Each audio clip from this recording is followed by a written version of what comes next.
Shalom Ouvracha, mes chers amis. Nous sommes aujourd'hui le 20e jour du Homer. Le Yesod du Homer, ce 20e jour, c'est Yesod chez Betiferet. Yesod, c'est la racine.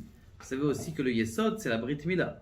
Et la Tiferet, on sait que c'est la Torah. Donc, quel rapport il peut avoir entre le Yesod, c'est-à-dire la Brit, et la Tiferet et la Torah? La réponse, elle est très très simple. Quand on dit Yesod, on dit Brit, on dit aussi procréation. Maintenant, il faut savoir que il y a aussi de la procréation dans la Torah. Comment est-ce qu'il y a de la procréation?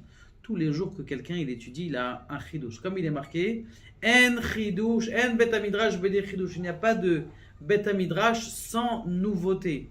Ce que tu dois faire, c'est que tu dois faire une nouveauté dans la Torah. Ce jour-là, c'est un jour où tu dois innover dans la Torah. Voilà la question qui se pose et que beaucoup de gens posent la question. Comment moi je vais innover dans la Torah? Je ne connais pas beaucoup, je vais innover. La réponse, elle est très simple. C'est que tu vas prendre, c'est un patent sympa, tu vas prendre la paracha. Tu lis toute la paracha en français, une fois que tu lis la paracha en français, tu dis, ah tiens, ça c'est intéressant ce sujet. C'est quoi le sujet qui m'intéresse le plus? Et tu dis, c'est bizarre, pourquoi est-ce que ce sujet m'intéresse le plus?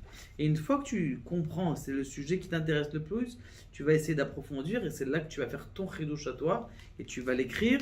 Et comme il dit le Kaf HaChaim, celui qui veut finir son tikkun, bien comme il faut qu'il écrive chacun un livre. Non, tu n'es pas obligé d'écrire un livre de nouveautés, de choses qui n'ont pas été avant. Même ton livre à toi, l'essentiel que ce soit ton livre, eh bien, c'est considéré comme la mida de Yesod chez Betiferet, c'est-à-dire la procréation dans la Torah. Maintenant, bien sûr, pour arriver à ça, il faut Erech Hapaim, de l'acquisition de la Torah, être longanime, avoir de la patience, et que Kadosh Baruch Hu nous aide Bezrat Hashem à faire des sfarim extraordinaires. Baruch Adonai, la Olam, Amen.